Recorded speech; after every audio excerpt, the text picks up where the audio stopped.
Orang kalau melihat kita sungguh-sungguh, mereka akan terpengaruh. Tidak usah libur, kita betul-betul fokus, tekun, tidak menyerah, tidak mengerjakan yang menurut orang lain itu salah. Mbok ya ra kaya ngono kuwi, nek ra ndidit njaluk Pak Le. Halo teman-teman semua, Assalamualaikum warahmatullahi wabarakatuh. Kembali lagi bersama saya di channel Pak Dewan. Pada kesempatan kali ini, saya bersama Pak Dewan akan kembali berbincang-bincang seputar dunia bisnis dan pekerjaan. Dan pada kesempatan kali ini, kita akan membahas tentang pertanyaan yang berasal dari teman-teman yang nulis komentar di bawah. Jadi pertanyaannya singkatnya itu tentang bagaimana kita bisa membangun bisnis ketika lingkungan tidak mendukung. Oke, mungkin langsung saja kita mulai dari pertanyaan pertama Pak Dewan. Kira-kira kenapa kok bisa ya istilahnya ada keluarga yang tidak mendukung anaknya untuk berwirausaha? Memang sepengetahuan saya dan pengalaman saya, seorang pengusaha itu bukan pilihan yang pertama ya. Kecuali mereka yang dalam lingkungan keluarganya memang wira swasta, mereka membantu orang tuanya. Karena memang seorang pengusaha yang dari awal, kalau bahasanya Jawa itu nggak bisa dipamerkan gitu. Beda dengan seorang pegawai ya, dia bisa langsung duduk di kursi yang bagus seperti punya Dava itu. Langsung kursinya bagus, fasilitasnya komplit, pakai HP yang bagus. Walaupun itu fasilitas kantor. Tapi kalau mereka sebagai seorang wira swasta harus beli sendiri, wow, sulit. Masih lama sekali mereka harus mengumpulkan uang. Setiap punya uang masih untuk membeli kulaan lagi. Mereka belum berpikiran untuk penampilan. Sementara orang itu butuh penampilan. Jadi istilahnya salah satu faktornya karena misalkan seseorang itu mulai usaha ya dia tidak bisa ditunjukkan gitu ya istilahnya keberhasilannya atau apanya gitu yang kiranya istilahnya bisa kalau bagi orang tua mungkin diceritakan ke tetangga-tetangganya gitu ya Pak. Iya, itu wah, saya mengalami hal itu ya. Bagaimana waktu awal memulai itu kan di konten yang sebelumnya saya sudah bercerita, saya buka jualan di pasar, ada paman saya yang orangnya ekonomi mapan, mbok ya ra kaya ngono kuwi, nek ra ndidit njaluk Pak Le. Nah, itu memang tidak mudah untuk bisa bagaimana kita berproses meyakini biar bisa diterima oleh kiri kanan. Belum kalau umpama adik saya mbok le mikul sapu ra liwat cerak sekolahanku. Itu ya tidak mudah menjelaskan bahwa aku itu nanti akan menjadi pengusaha. Prosesnya lama sekali. Beda kalau menjadi pegawai ya, langsung bisa rapi, pakaian rapi, dilihat pantas gitu. Berarti kira-kira bagaimana gitu Pak? Maksudnya kan mungkin kan dari sebagian tanggapan-tanggapan atau komentar-komentar itu kan tidak selamanya tentang menghina atau apa. Kira-kira bagaimana cara membedakan omongan-omongan atau komentar-komentar yang kiranya itu membuat kita ragu, yang mana itu adalah sebuah kritik yang membangun sama sebuah sikap toksik yang kiranya bisa menghambat justru. Ya kita harus menceritakan kepada orang dekat kita, begini loh, aku kan tidak setiap hari akan seperti ini. Loh, nanti nek kulaanku sudah banyak, barangnya itu akan datang sendiri. Itu sudah tidak ngusungi pakai motor, nanti bakul-bakul udah kesini. Nah itu memang ada beberapa hal yang kalau bisa dibuktikan bahwa kita itu bisa. Nah, tapi memang ada beberapa orang yang tuntutannya itu harus begini yang agak tinggi, memang agak sulit untuk dilakukan, tapi harus ada sebuah keyakinan bahwa aku bisa, nantinya mereka akan puas. Jadi kunci pertamanya ya kita harus yakin sama diri kita sendiri dulu gitu ya Pak. Iya, kita harus yakin bahwa kita itu nanti akan meningkat, kita akan menjadi lebih besar, kita akan seperti itu loh gambarannya. Loh, dulu pedagang sapu itu begini loh, diantar pakai mobil ke sini, bakulnya pada ke sini, nanti yang ngirim ini kan berproses, baru bermulai. Jadi ya istilahnya salah satu cara menghadapinya ya kita harus istilahnya benar-benar berlapang dada mendengarkan beberapa macam komentar negatif, bahkan cacian atau hujatan gitu. Sebetulnya mereka itu bukan mencaci dan bukan menghujat, ya cuman lambene gatel gitu. Orang itu belum tentu mereka itu mencaci dan menghujat loh, walaupun menurut kita itu mencaci dan menghujat, tapi enggak. Mereka itu ya cuma omong biasa, nggak ngapa-ngapa. Mereka ya cuma omong saja, biasa, nggak ngapa-ngapa. Jadi istilahnya bagaimana cara kita untuk menghadapi tekanan, terus komentar-komentar negatif itu ya dengan menganggap itu cuma sekedar omong, jangan dimasukkan. Jangan, itu cuma sekedar omong, itu bukan tekanan. Ya kan dia juga tidak umpama yang rumahnya jauh terus marani datangi, gitu kan enggak. Ya cuma omong biasa. Tapi kadang-kadang mungkin di keluarga yang notabene masih juga cukup terlunta-lunta gitu Pak. Kan udah kamu kerja ini aja pasti bayarannya dan lain-lain. Nah itu gimana itu cara ngadepin?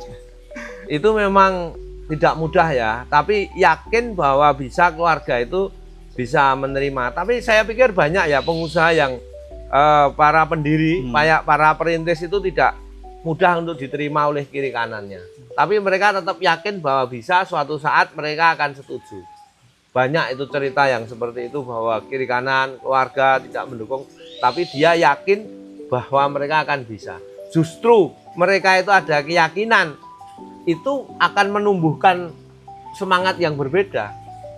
Tapi ya memang ya setelah mereka mungkin nek bahasaku diberi masukan atau mereka daripada omong itu ya kita tetap berbuat yang terbaik terus, dan kita terus berusaha terus. Memang wah untuk merintis itu ya tidak mudah.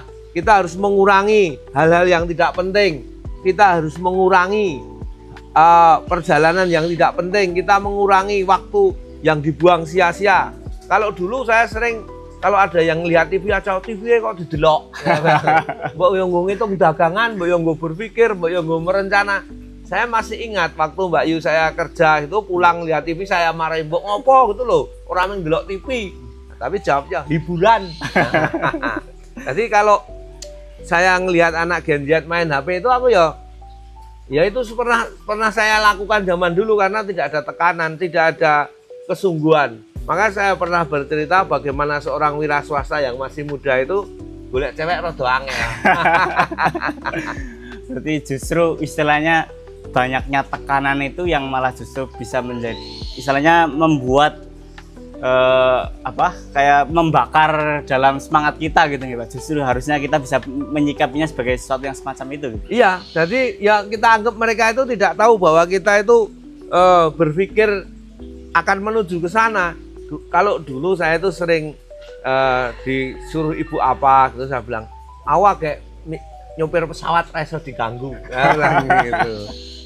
Saya sering jawab seperti ibu, pesawat opo? Wah ini tenan, karena apa? Memang butuh konsentrasi, butuh dukungan bagaimana kita berada dalam rel untuk bisa sampai goal apa yang kita cita-citakan itu harus benar-benar gigih karena sebelum mapan ya. Nah, kecuali kalau kita sudah mampu membeli sesuatu ya, begitu sudah bisa membeli motor atau sudah beli baju yang bagus, membelikan orang tua, nah itu serangan sudah mulai turun.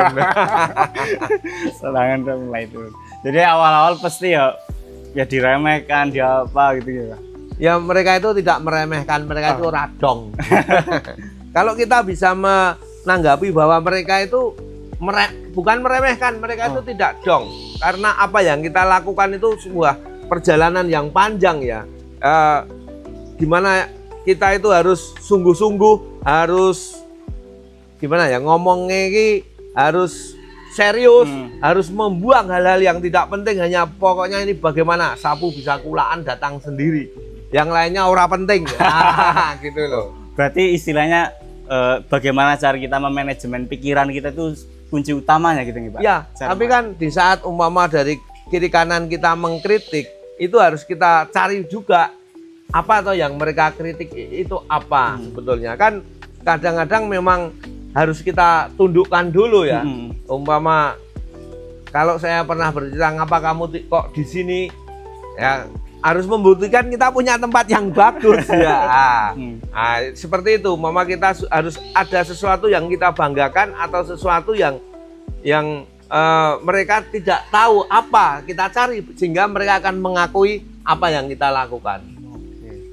Jadi istilahnya juga penting ya istilahnya untuk membuat atau menunjukkan bahwa kita sudah mulai ada perkembangan, itu juga sangat penting gitu. Sangat penting, tapi jangan yang gugu karepe dhewe.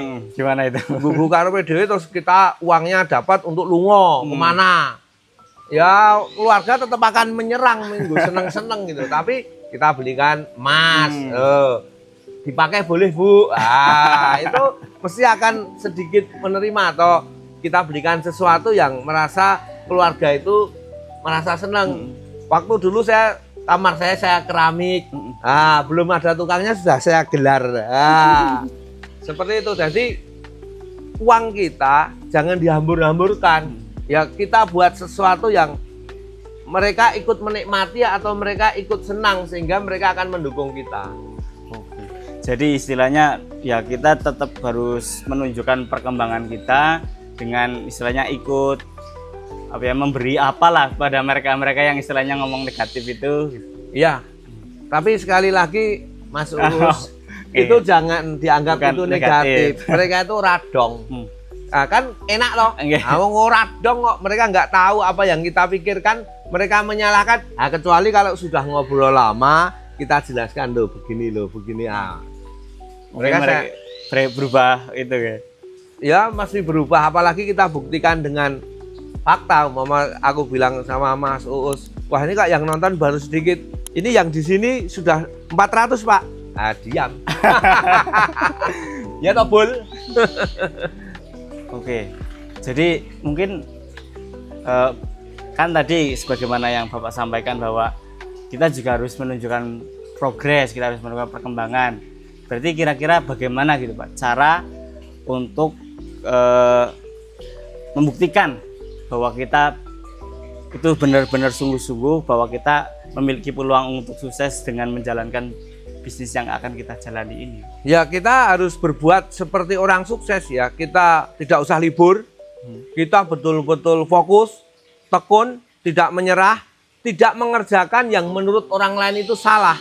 Umpama anak sekarang ya sebentar dolanan HP, atau kita harus dolan. Jangan, tunjukkan bahwa kita prihatin.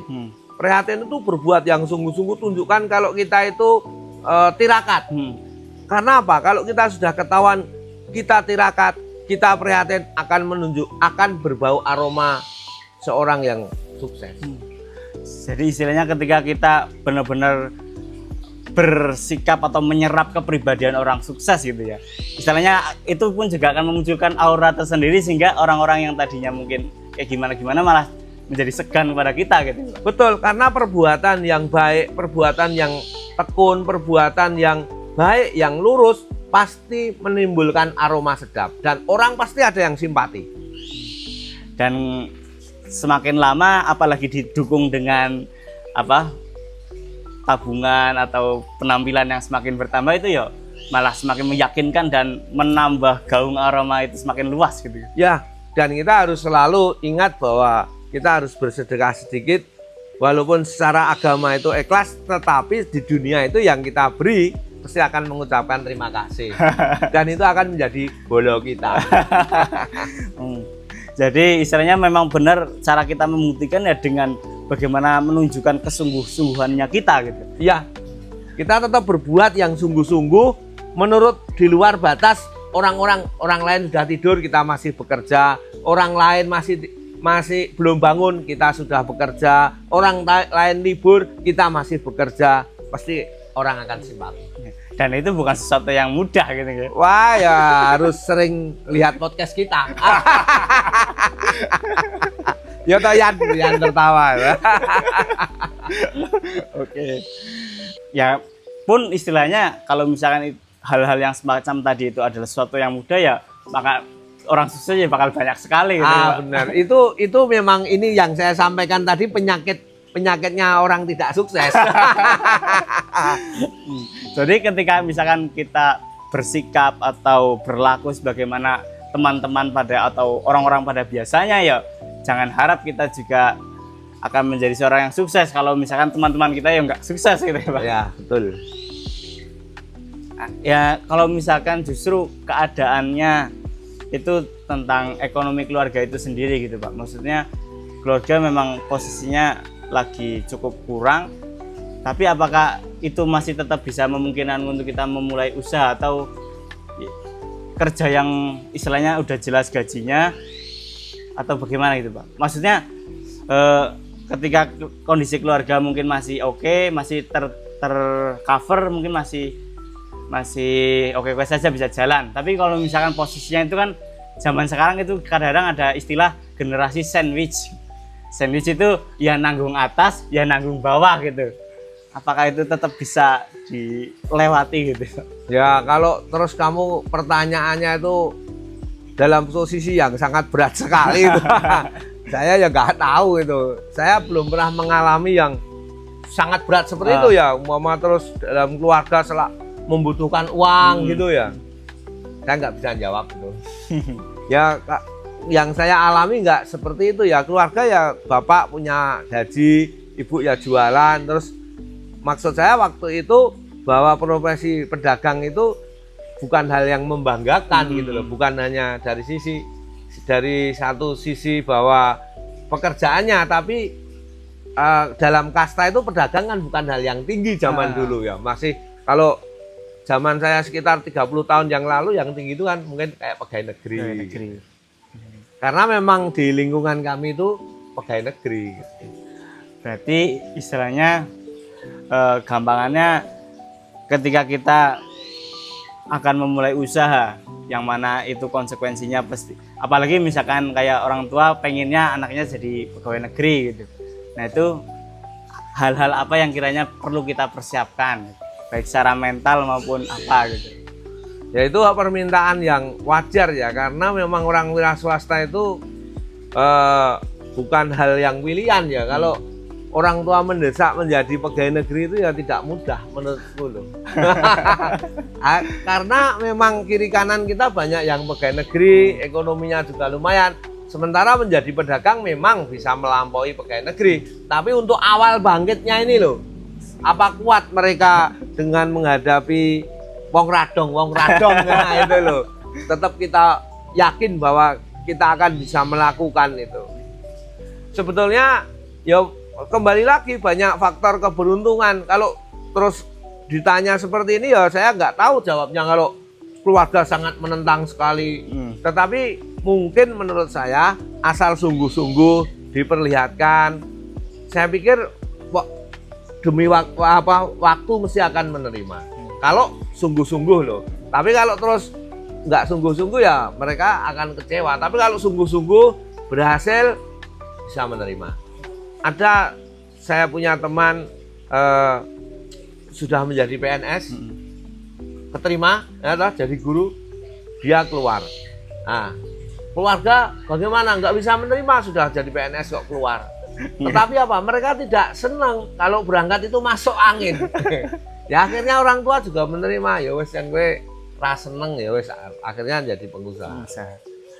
Jadi kadang-kadang emang kalau misalkan menjadi pengusaha langsung memulai pengusaha itu ya kadang-kadang banyak ya orang-orang yang waton ngomong kayak gitu tadi gitu Pak. Iya, banyak. Kalau memang di lingkungan keluarga, lingkungan saudara-saudaranya tidak ada ya saya wah nggak tahu aku jawabannya. Tapi kalau tidak seberat itu ya mungkin tetap ada sebuah keyakinan.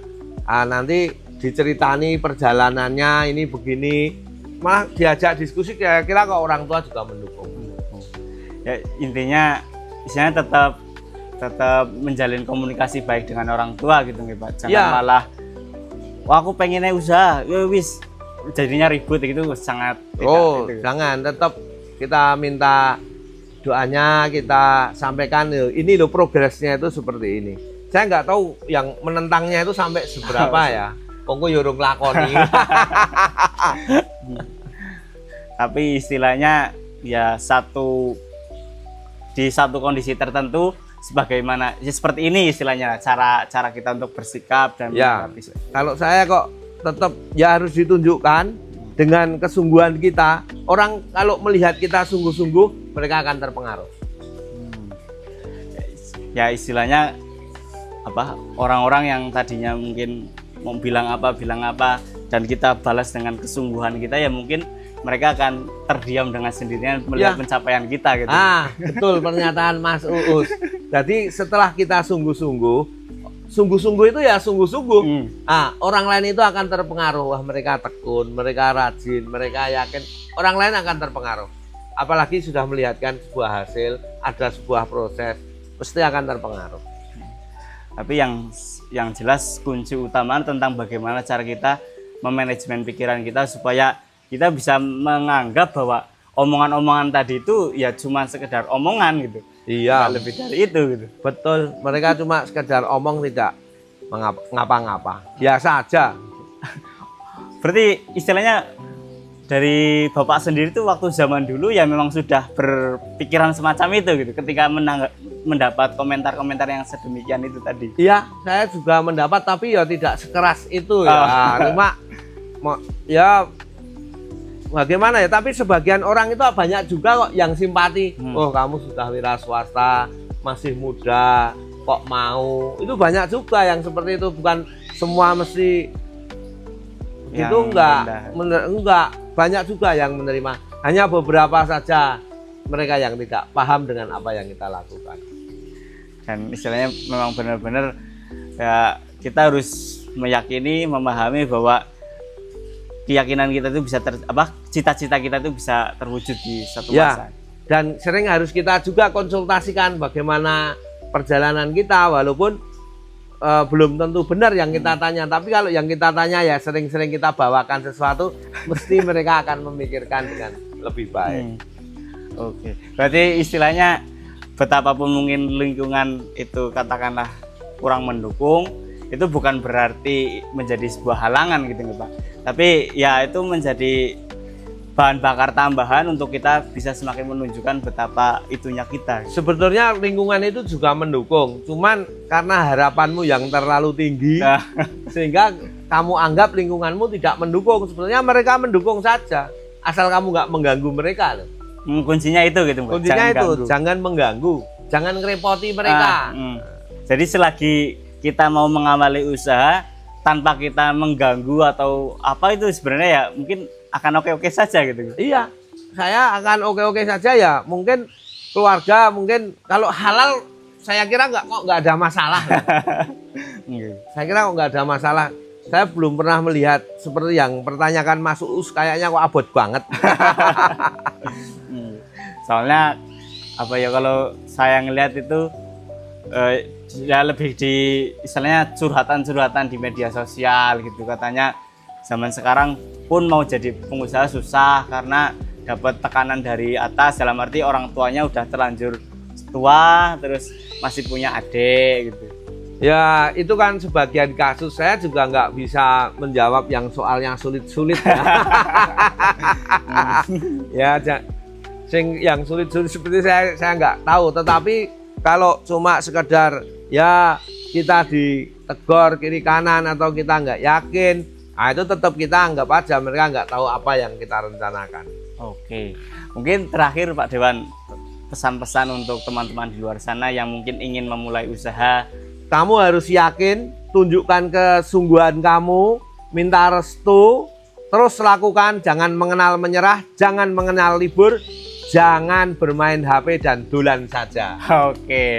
Oke teman-teman, itu tadi pesan-pesan dari Pak Dewan, mengingat kita sebagai seorang ya pemuda itu ya jangan sampai turun hanya karena omongan-omongan yang pada dasarnya mereka itu nggak paham sama apa yang ada dalam pikiran kita, gitu nggak Pak Dewan? Ya. Oke, demikian tadi obrolan kita pada sore hari ini. Untuk teman-teman mungkin barangkali juga ingin request atau ingin bertanya, berdiskusi, bisa tulis di kolom komentar di bawah ini. Dari saya kurang lebihnya mohon maaf. Wassalamualaikum warahmatullahi wabarakatuh. See you.